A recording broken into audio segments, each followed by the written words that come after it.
Hi, this is Mike Billington with the Executive Intelligence Review and the Schiller Institute. I am here today with Colonel Richard Black, Senator Richard Black, who, after serving 31 years in the Marines and in the Army, then served in the Virginia House of Delegates from 1998 to 2006, and in the Virginia Senate from 2012 to 2020. I'll allow Colonel Black to describe his military service himself. So, Colonel Black, welcome. With the U.S. and U.K. and NATO surrogate war with Russia, which is taking place in Ukraine, and the economic warfare being carried out directly against Russia, this has been accompanied by an information war, which is intended to demonize Russia and especially President Vladimir Putin. One repeated theme is that the Russian military is carrying out ruthless campaigns of murder against civilians and destruction of residential areas, often referring to the Russian military operations in Syria, claiming that they had done the same thing in Syria, especially against Aleppo. These are supposedly examples of their war crimes and crimes against humanity. You have been a leading spokesman internationally for many years, exposing the lies about what took place in Syria and the war on Syria. So first, let me ask, how and why did Russia get involved in Syria militarily? And how does that contrast with the US and NATO supposed justification for their military intervention in Syria? Well, let me begin, if I could, by telling our listeners that I'm very patriotic.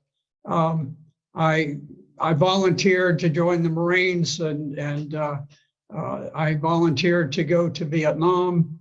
I fought in the bloodiest Marine campaign of the entire war. I was a helicopter pilot, flew 269 combat missions. My aircraft was hit by ground fire on 4 missions. I then fought on the ground with the 1st Marine Division. And during one of the 70 patrols, combat patrols that I made, my radio men were both killed and I was wounded while we were attacking and trying to rescue a surrounded Marine outpost. So I'm very pro-American. I actually was a part of NATO and was prepared to die in Germany to defend against an attack by the Soviet Union. But I do not feel, Russia is not the Soviet Union at all. People don't understand that because the media has not made it clear. But Russia is not a communist state. Soviet Union was a communist state. Now, one of the things that I've seen claimed that has been particularly irritating to me because of my experience with Syria, I have been in Aleppo City. Aleppo City is the biggest city in Syria, or it was at least before the war began. And there was a tremendous battle. Some call it the Stalingrad of the Syrian war, which is not a bad comparison. It was a terribly bitter battle that went on from 2012 until 2016. In the course of urban combat, any forces that are fighting are forced to destroy buildings. Buildings are blown down on a massive scale. And this happens anytime that you have urban combat. So I have walked the streets of Aleppo while combat was still in progress. I have looked across through a slit in the sandbags at enemy-controlled territory I've stood on tanks that were blown out and this type of thing. What I do know, and I can tell you about Aleppo, is that Russia was extremely reluctant to get involved in combat in Syria. The war began in 2011 when the United States landed Central Intelligence operatives to begin coordinating with Al-Qaeda and other terrorist groups. And we have been unwavering supporters of Al-Qaeda since before the war formally began. We are supporters of Al-Qaeda today, where they're bottled up in Idlib province.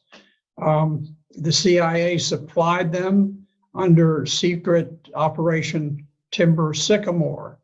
We gave them all of their anti-tank weapons, all of their anti-air missiles. And Al-Qaeda has always been our proxy force on the ground. They, together with ISIS, have carried out the mission of the United States, together with a great number of affiliates that really are kind of interchangeable. You have the Free Syrian Army. Soldiers move from ISIS to Al-Qaeda to Free Syrian Army rather fluidly. And so we started that war, but the United States has a strategic policy of using proxies to engage in war. And our objective was overthrow the legitimate government of Syria. And in order to do that, we employed proxy soldiers who were the most vile of all terrorists. Something very similar is happening right now in Ukraine.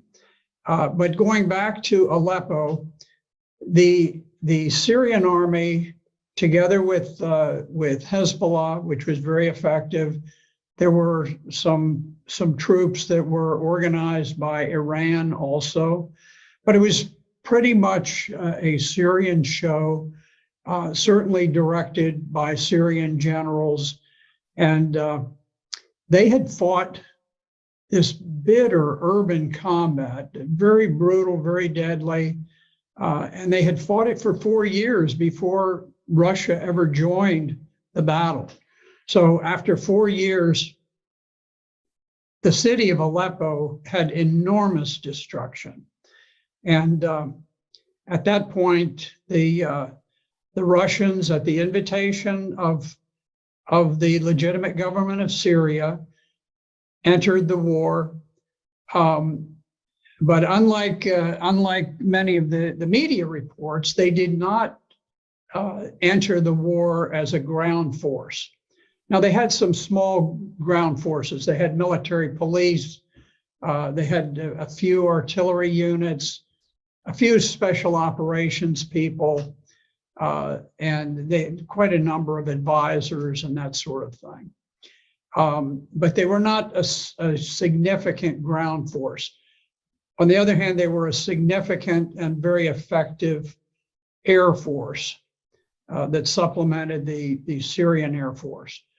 But it really was just the last year of the war, the battle for Aleppo, just the last year that they entered, and their air power was very effective.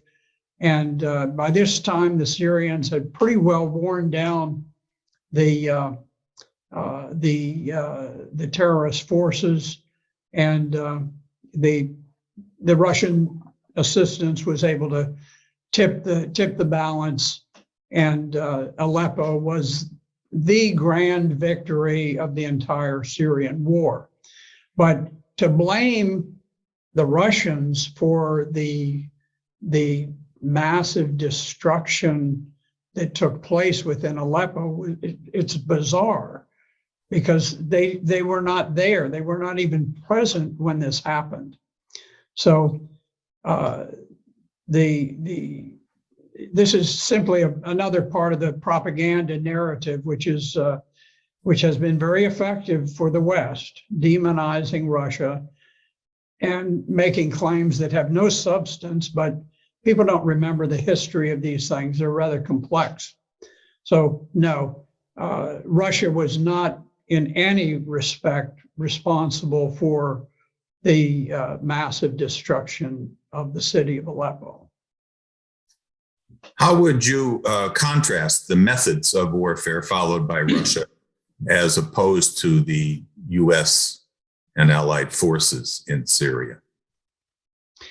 Well, first of all, the American involvement, the United States war against Syria is a war of aggression.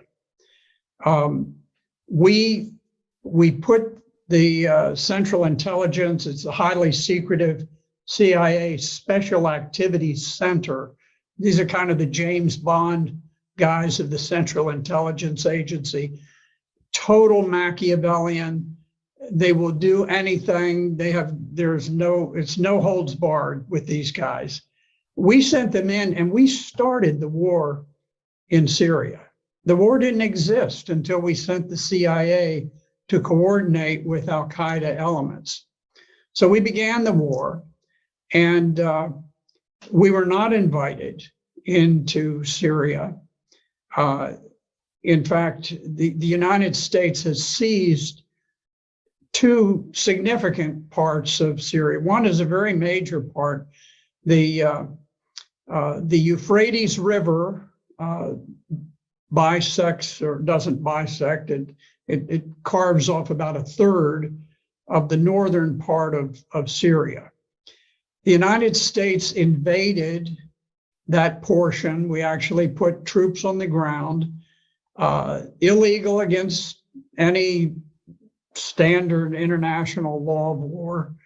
It was just a seizure, and this was something that was referred to by John Kerry, who was then the Secretary of State, and he was frustrated at the tremendous victory by the Syrian armed forces against Al-Qaeda and ISIS. And he said, well, we probably need to move to Plan B. He didn't announce what Plan B was, but it unfolded over time. Plan B was the American seizure of that northern portion of Syria. The importance of taking that part of Syria is that it is the breadbasket for all of the Syrian people. That is where the wheat, Syria actually had a significant wheat surplus, and the people were very well fed in Syria before the war. We wanted to take the wheat away to cause famine among the Syrian people.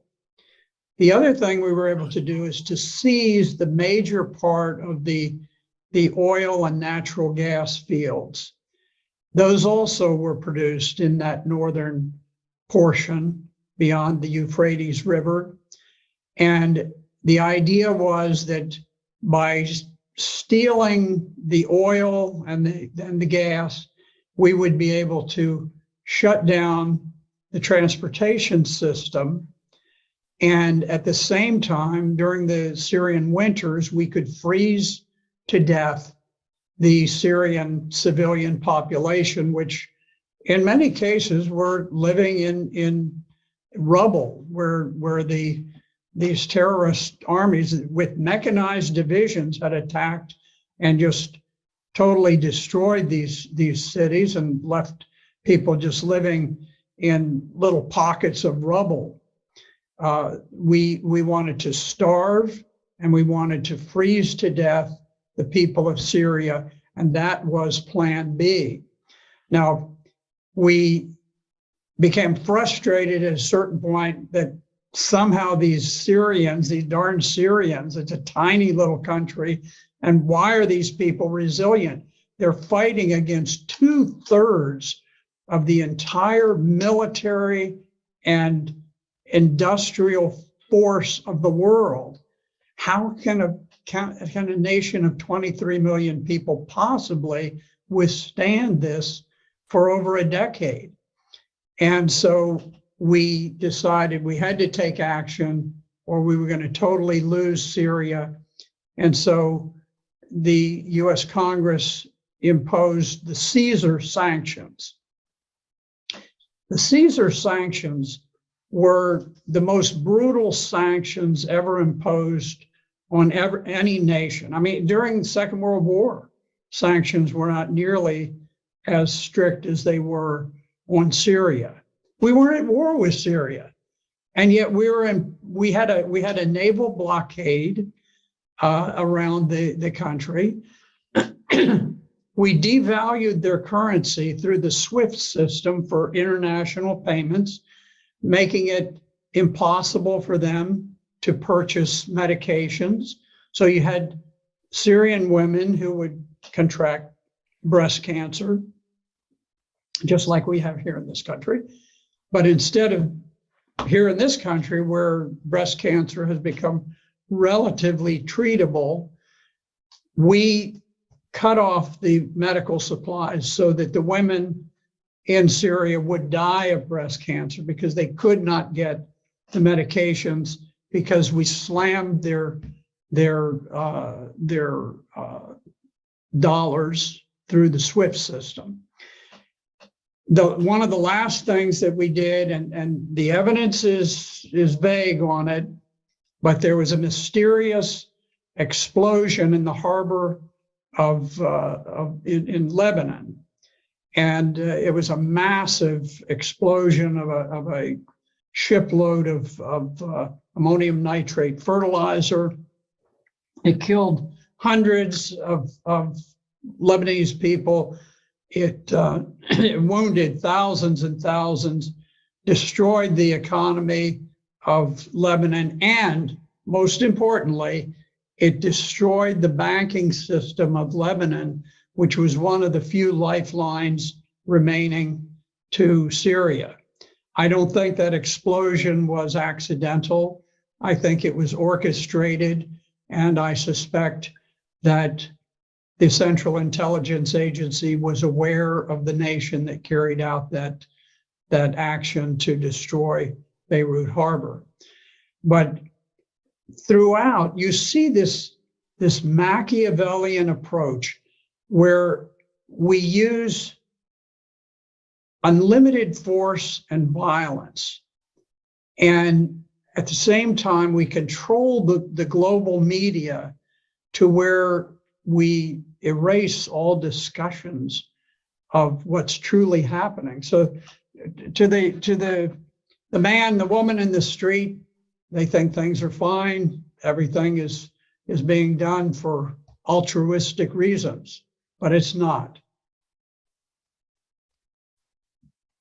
Part of your military service was as a JAG officer, and for a period of time, you were the Army's head of the criminal law division at the Pentagon. And in that light, what do you see as the of how these Caesar sanctions? How would you look at those from the perspective of international law and military law? Well, now, I was not the international law expert. I was the criminal law expert. But I would say that making war on a civilian population is a crime of grave significance in the law of war. One of the things that we did as we allied ourselves with Al Qaeda and on and off with ISIS, I mean, we fought ISIS in a very serious way, but at the same time, we often employed them to use against the Syrian government. So it's kind of a love-hate, but we have always worked with the terrorists. They were the core.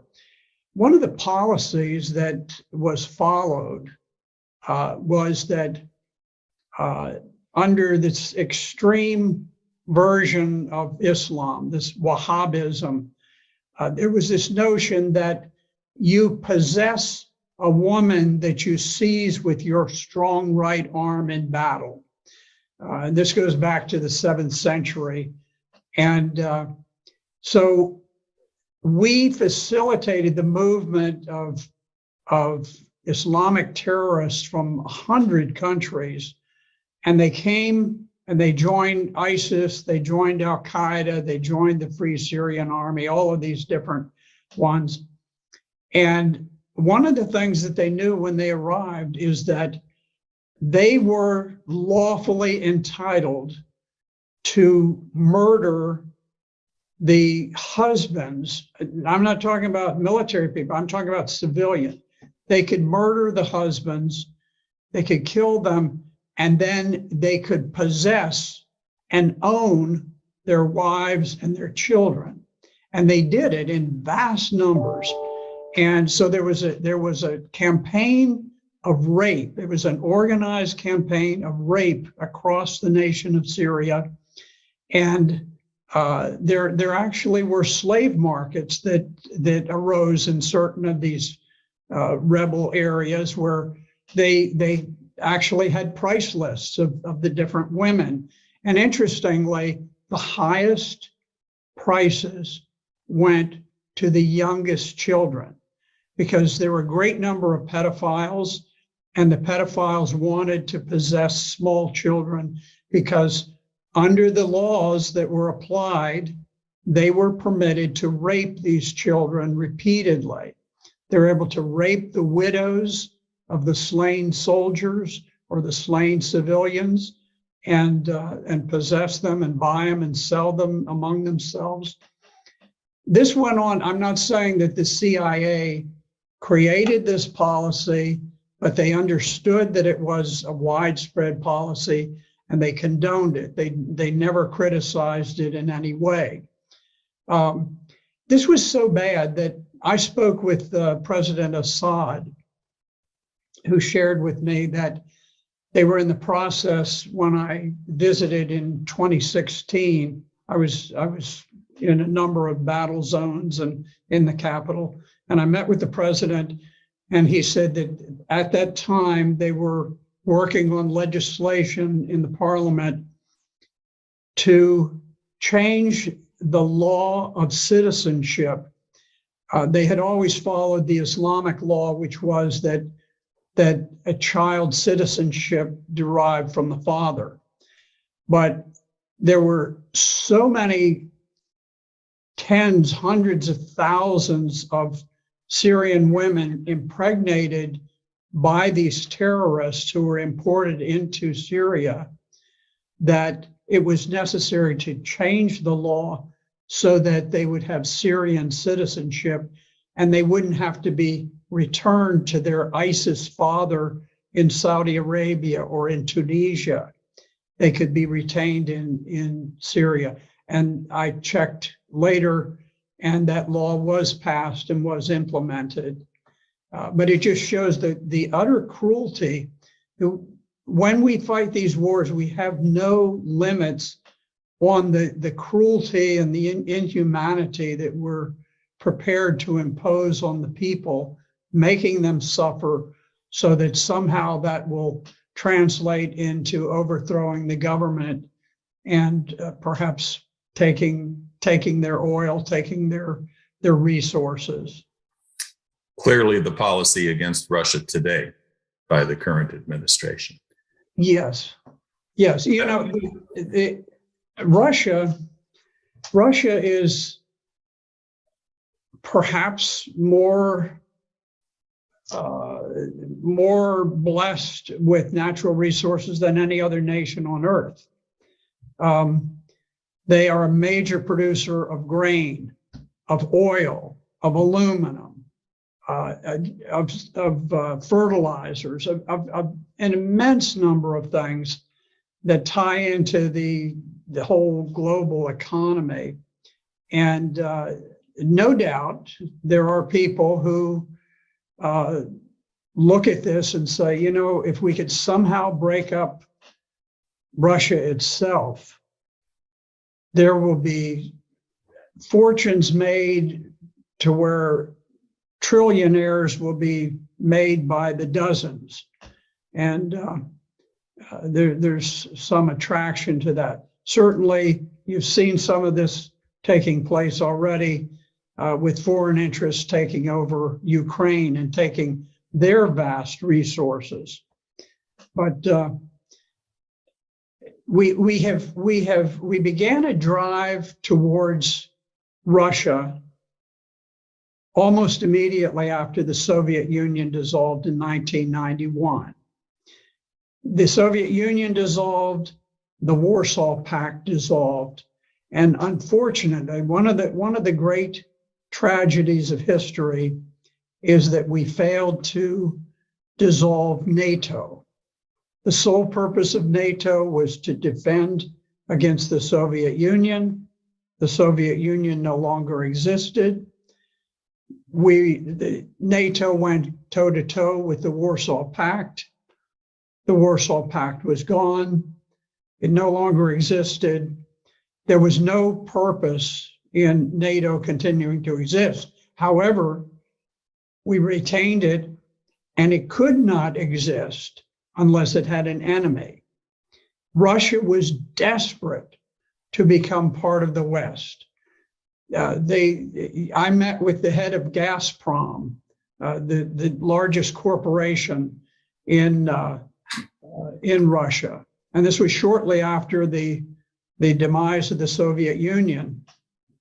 And he described for me how they were struggling to have their media be as free as it was in the West. And they perceived us as being much more free and open than we were. And he said, we've got this problem because we have this uprising in Chechnya, which is part of Russia. And he said, the Chechnyan rebels send videos to Russian television, and we play them on Russian television because that's the way freedom of speech works. And I said, are you kidding me? I said, you're publishing the enemy propaganda films? He said, yeah. He said, isn't that the way you do it in the United States? I said, no. I said, in the Second World War, we took the head of the Associated Press and we put him in charge of wartime censorship. And it was very strict. But this is just an example of how they were struggling. They went from being an officially atheist country to where they became the most Christianized major nation in Europe by far. Not only were the people the most Christianized people in any major country in Europe, but the government itself was very supportive of the church, of the Christian faith. They altered their constitution to say that marriage was the union of one man and one woman. They became very restrictive on the practice of abortion. They ended the practice of overseas adoptions, where some people were going to Russia and adopting little boys for immoral purposes. So they became a totally different culture. And in any event, the United States we have this long-standing strategy, this political military strategy of expanding the empire. We did it in the Middle East, where we attempted to create a massive neo-colonial empire. It became rather frayed. The people did not want it. And it seems to be doomed to extinction sometime, but it may go on for another 100 years. But in any event, we are trying to do something similar as we roll to the east, right up virtually to the Ukrainian border, or to the Russian border, rather.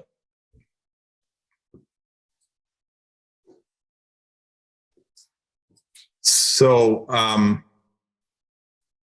The U.S. and U.K. position on the war in Ukraine, just over these last few weeks, has now become not only supporting the war, but victory at all costs. This has been declared by Defense Secretary Austin and others, and they are pumping in huge quantities of not only defensive but offensive military weaponry to the Kiev regime.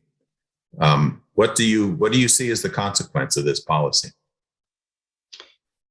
I think one thing that it will do is it will ensure that a tremendous number of innocent Ukrainian soldiers will die needlessly.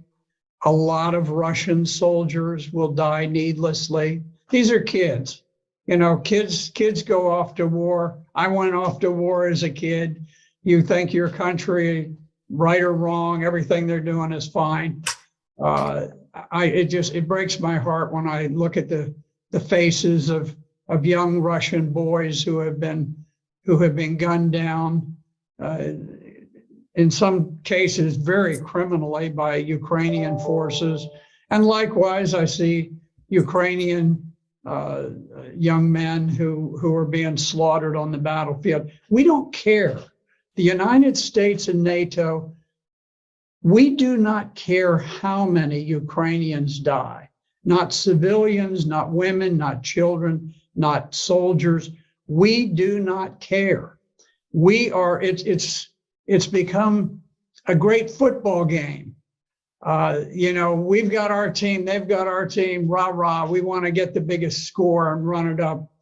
And, we don't care how many of our players get crippled on the playing field, as long as we win. Now, we are shipping fantastic quantities of weapons, and it's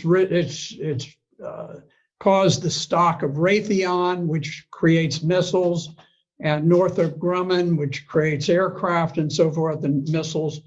All of these defense industries have become tremendously bloated with tax dollars. I don't think it's ultimately going to change the outcome. I think that Russia will prevail. The Ukrainians are in a very awkward strategic position in the east, but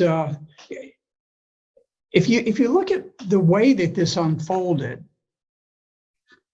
President Putin made a desperate effort to stop the march towards war. Back in December of 2021, he went so far as to put specific written proposals on the table with NATO, peace proposals to defuse what was coming about. Because at this point, Ukraine was massing troops to attack the Donbass. So he was trying to head this off. He didn't want war. And NATO just blew it off, just dismissed it, never took it seriously, never went into serious negotiations. At that point, Putin, seeing that armed Ukrainians with weapons to kill Russian troops were literally on their borders, decided he had to strike first. Now, you could see that this was not some pre-planned attack. This was not like Hitler's attack into Poland, where the standard rule of thumb is that you always have a 3-to-1 advantage when you are the attacker. You have to mass 3 times as many tanks and artillery and planes and men as the other side has.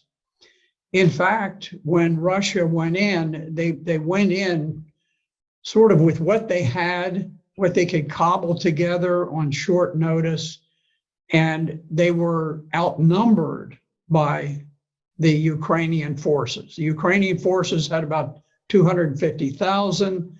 The Russians had perhaps 160,000.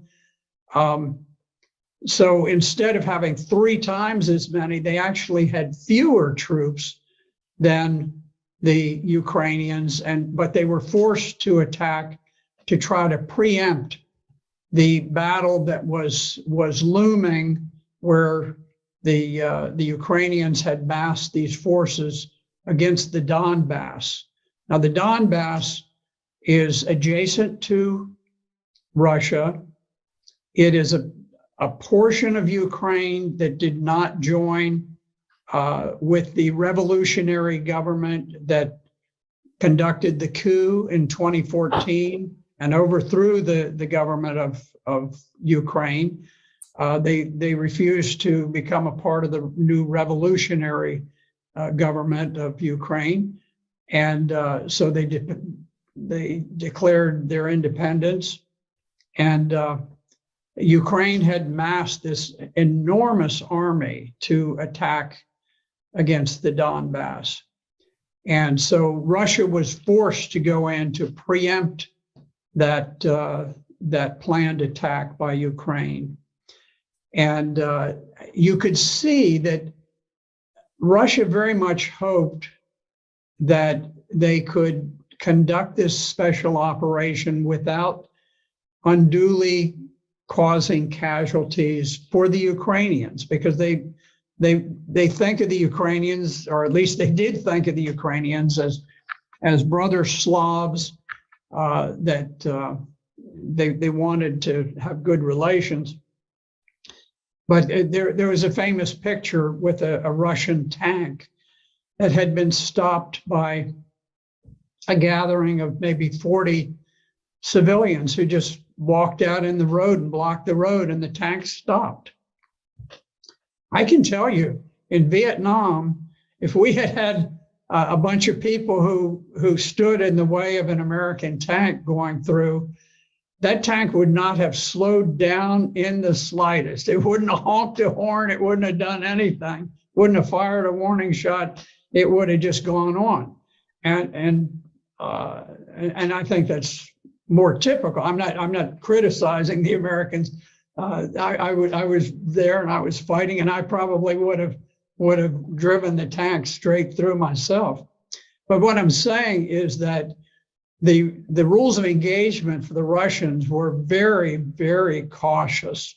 They didn't want to create a great deal of hatred and animosity. The Russians did not go in. They did not bomb the electrical system, the media systems, the water systems, all of these, the bridges and so forth. They tried to retain the infrastructure of Ukraine in good shape because they wanted it to get back. They just wanted this to be over with and get back to normal. It didn't work. The Ukrainians, the resistance was unexpectedly hard. The Ukrainian soldiers fought with great valor, great heroism, and so now the game has been upped and it's become much more serious. But it is amazing to look and to see that Russia dominates the air. They haven't knocked out the train systems. They haven't knocked out power plants. They haven't knocked out so many things. They've never bombed the buildings in the center of Kyiv, the capital of Ukraine. They haven't bombed the buildings where the parliament meets. They've been incredibly reserved about these things, hoping against hope that peace could be achieved. But I don't think Ukraine has anything to do with the decision about peace or war. I think the decision about peace or war is made in Washington, D.C. As long as we want the war to continue, we will fight that war using Ukrainians as proxies, and we will fight it to the last Ukrainian death. How do you project the potential of a war breaking out directly between the United States and Russia, and what would that be like? You know, if you go back to the First World War in 1914, you had the assassination of the Archduke of Austria-Hungary. He and his wife were killed.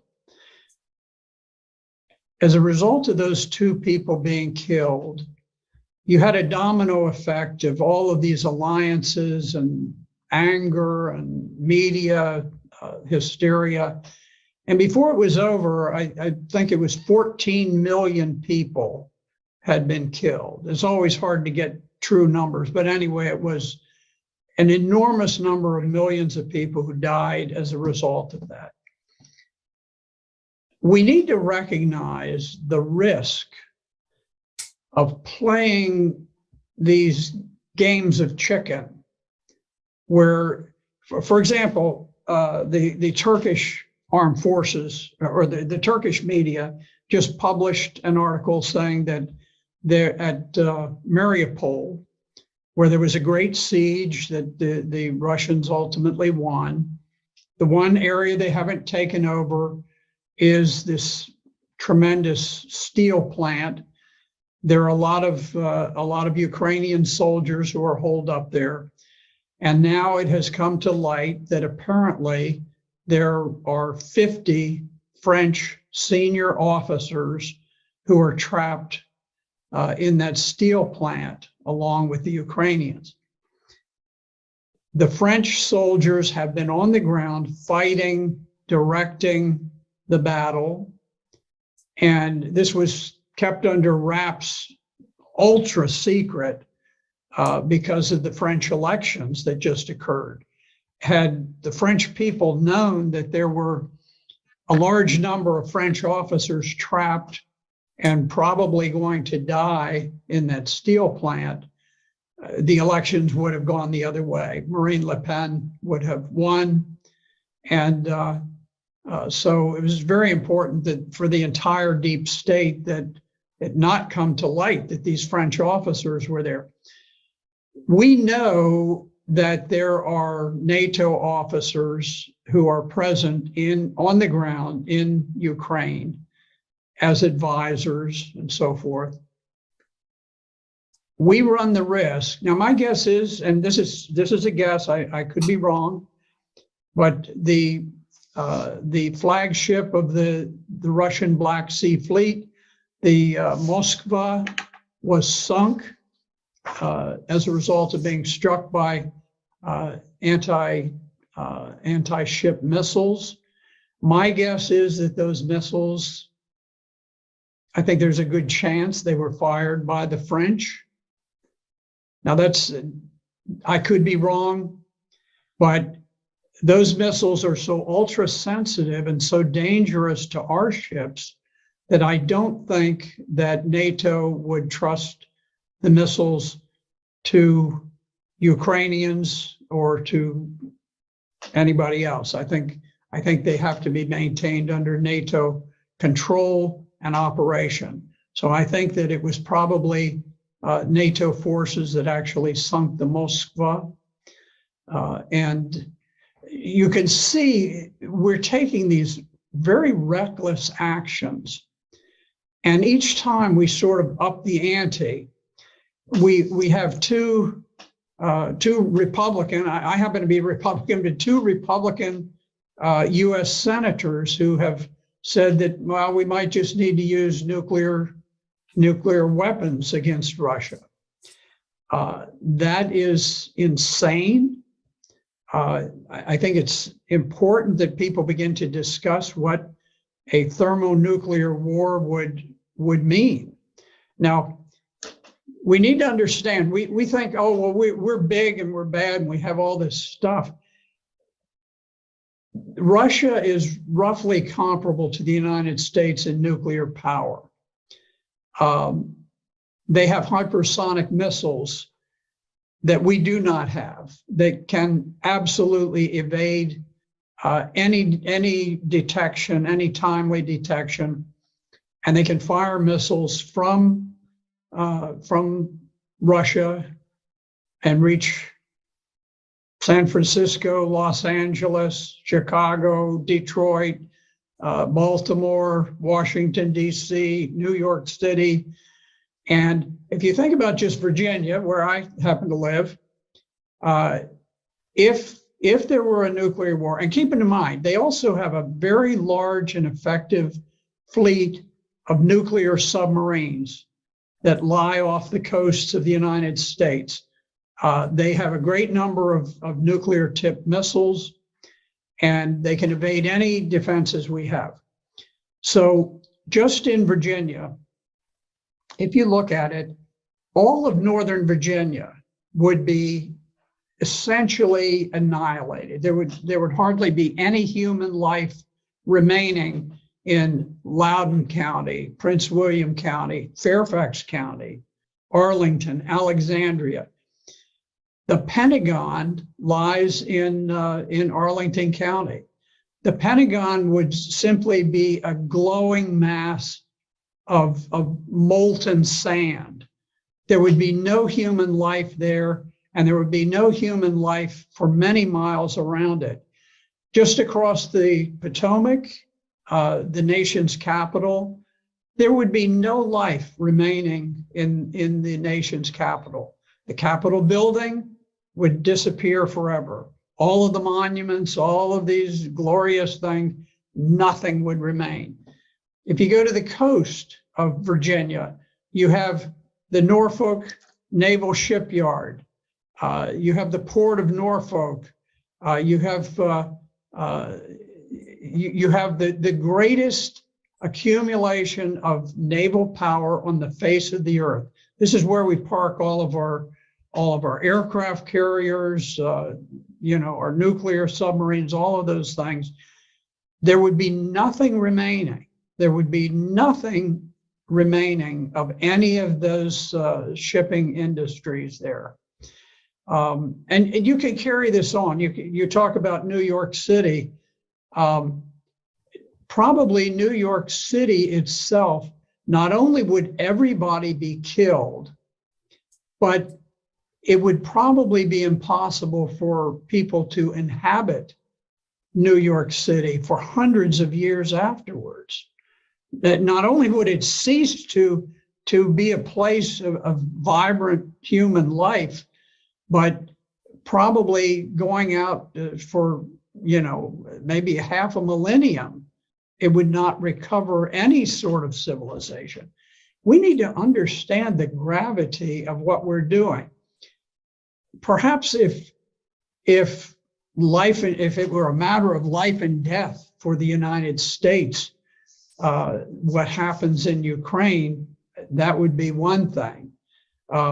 Certainly when the Soviet Union put missiles in Cuba that targeted the United States, that was worth taking the risk because it was right on our border and it threatened us, and it was a battle worth fighting for and a risk worth taking. The Russians are in exactly the mirror image of that situation, because for them, the life of Russia depends on stopping NATO from advancing further right into Ukraine, right to their borders. They cannot afford not to fight this war. They cannot afford not to win this war. So I think toying with this constant escalation in a war that really, in a place that has no significance to Americans, Ukraine is meaningless to Americans. It has no impact on our day-to-day lives, and yet we're playing this reckless game that risks the lives of all people in the United States and Western Europe for nothing. just absolutely for nothing. Many flag grade officers certainly understand the consequences that you just described in a rather hair-raising way. Why is it that while there are some generals speaking out in Italy, in France, in Germany, warning that we are pursuing a course that could lead to nuclear war, why are there not such voices from flag grade officers saying what you're saying here today? Retired, perhaps. You know, there's been a tremendous deterioration in the quality of flag officers going back to perhaps, you know, after the time, maybe, well, certainly the 90s. We had very, very fine flag officers during the time I was on active duty. I left in 94, just superior quality people. But what happened is subsequently we had President Clinton take over. Later we had Obama.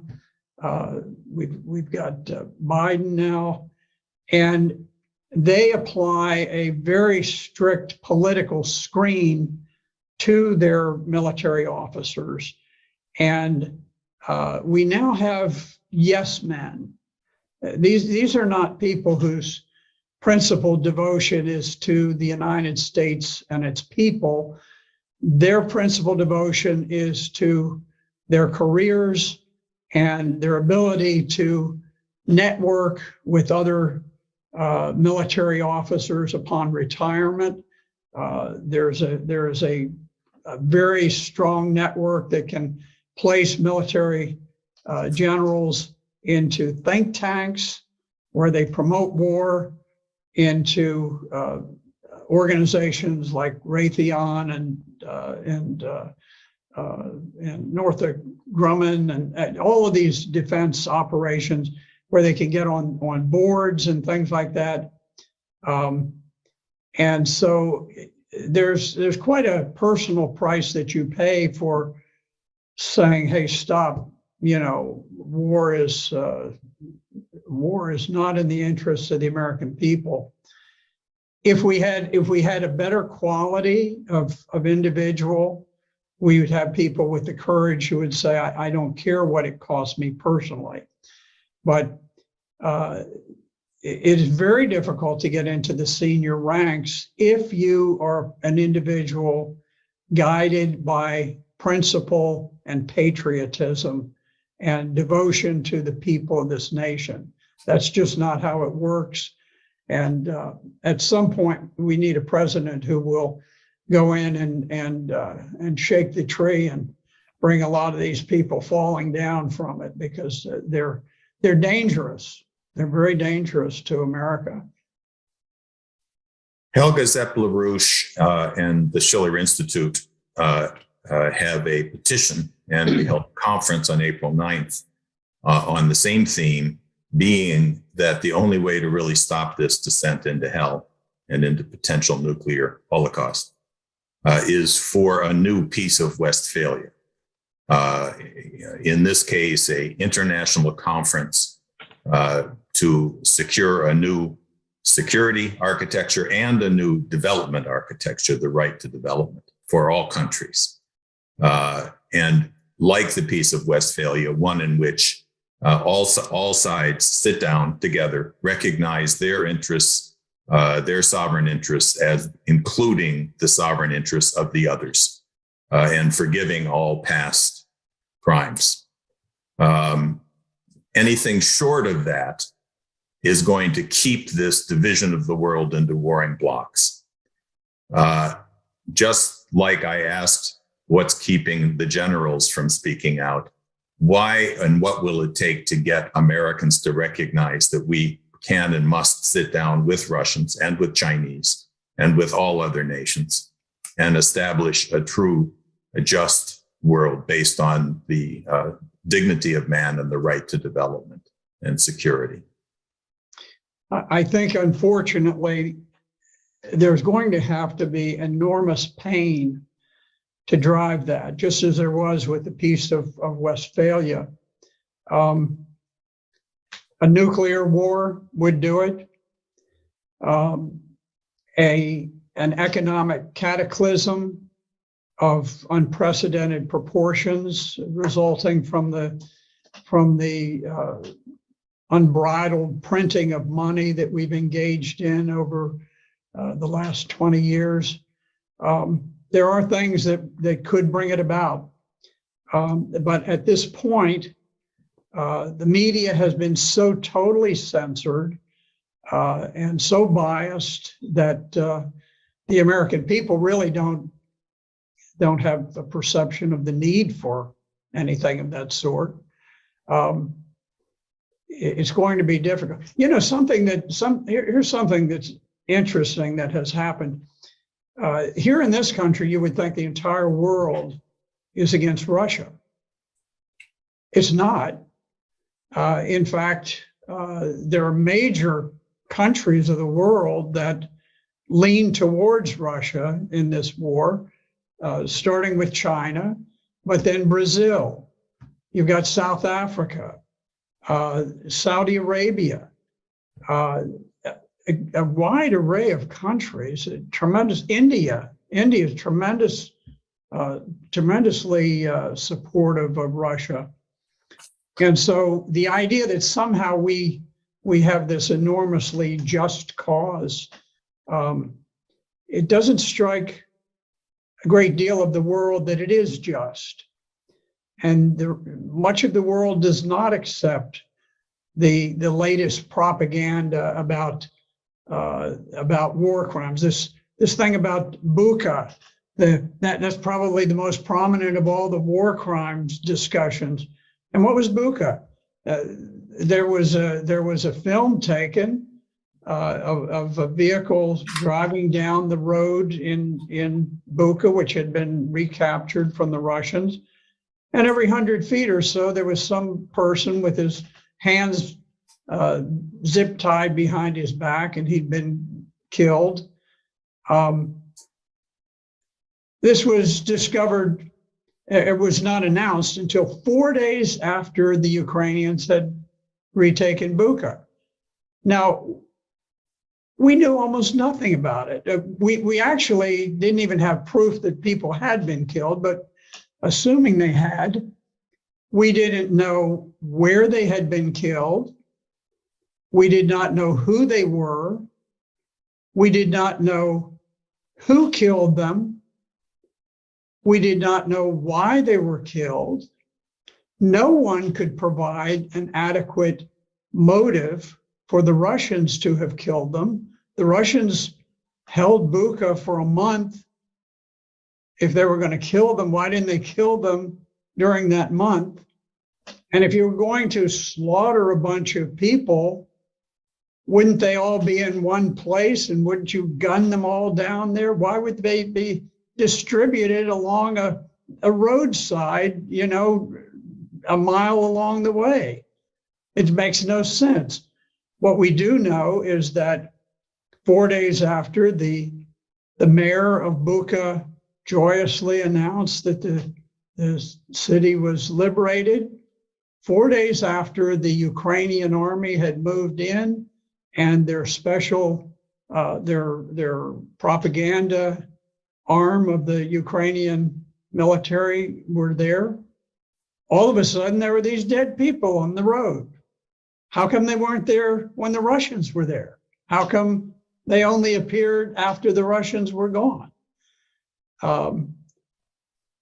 If I were looking at that as simply a standard criminal case, and I was talking to Criminal Investigation Division or the FBI or military police or something, I'd say, okay, the first thing, let's take a look at the Ukrainians.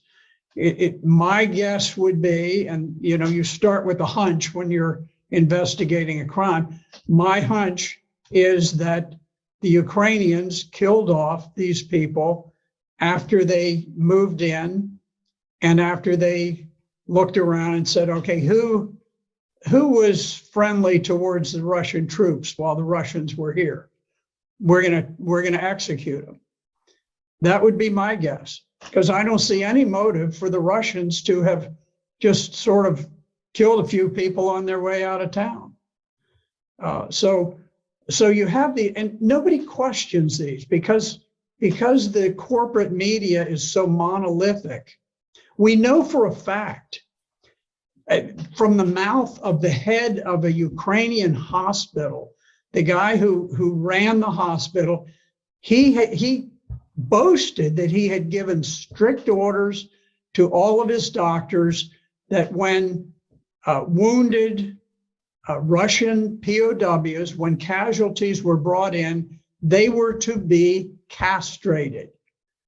Now, this is a horrific war crime admitted from the mouth of the hospital administrator, and the Ukrainian government said, we'll look into that, like it's no big thing. I can't think of a more horrific war crime ever. Where did you hear about it? On ABC and MSNBC and CNN and Fox News? Not a whisper. And yet the proof is undeniable. We had another clip where there was a POW gathering point where the Ukrainians would bring POWs to a central point for processing. And this is about a 7-minute video, and the Ukrainian soldiers simply gunned them all down. And they had probably 30 of these wounded Russian soldiers laying on the ground, some of them clearly dying from their wounds.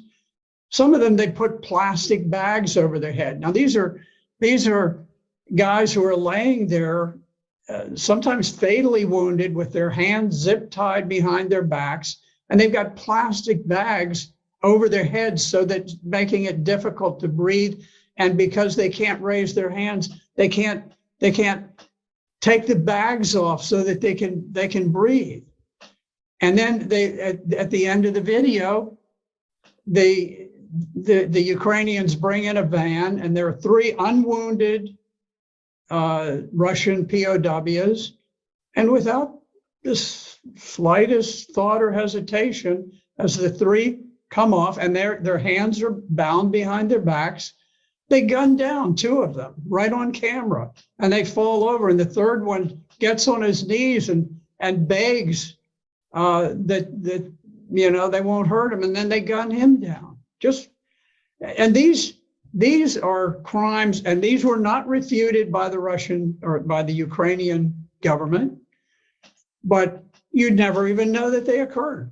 So far, I will tell you that the only proven, I'm not saying that there aren't war crimes happening on both sides. I'm just telling you the only ones where I have seen fairly irrefutable proof of war crimes have been on the Ukrainian side. Now, often you hear it said, well, the Russians have, they've destroyed this or destroyed that. Well, I got to tell you, you go back to the wars that we fought when we invaded Iraq, the shock and awe. We destroyed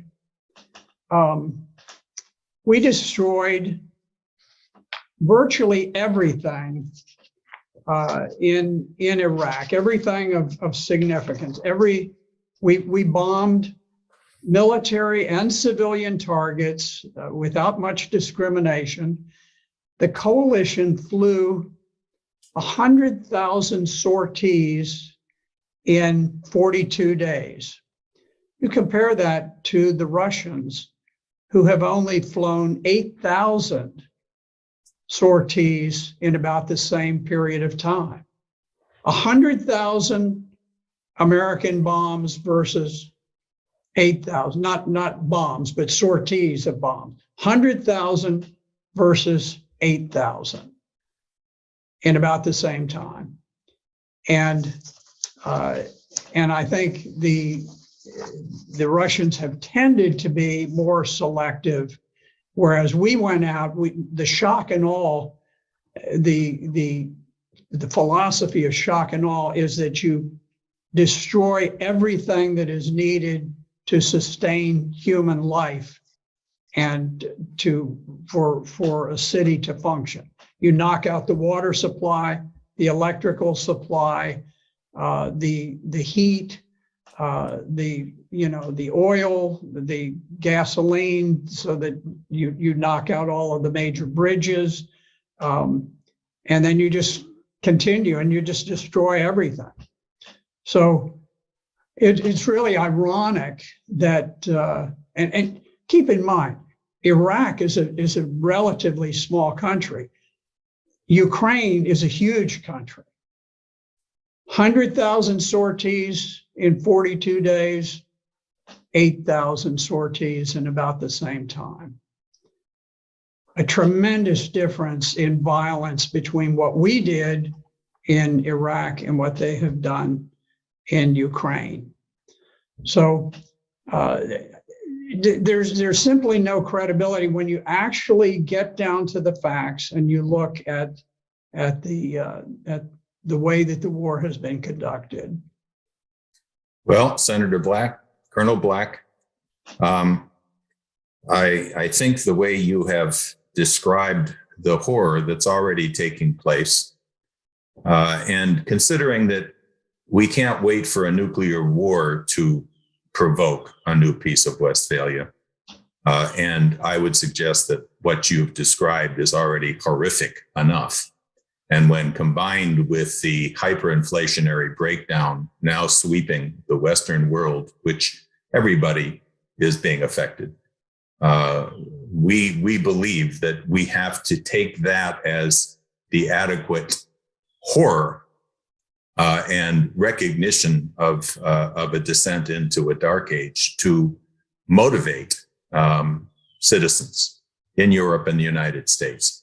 And we are finding that there is a waking up of people who have not wanted to look at their responsibility to the human race as a whole in the past, who now are forced to consider that, which is the basis on which we've called for this, in this petition, for an international conference of all nations with the US, Russia, China, India, and so forth, sitting down to end this horror, but to also bring about a true peace for mankind and an era of peace through development. And we thank you for giving this breath of ugly truth to a population which needs to hear it. And if you have any final thoughts, I ask you to give your final greetings. I'll just add one thing, and I thank the Schiller Institute for the tremendous effort that you've made towards achieving world peace. It is one of the most important efforts ever made, and I certainly applaud that. You know, if you look at Russia, the Russian troops that went into battle in Ukraine, for the most part, had never experienced combat. This is a peacetime army.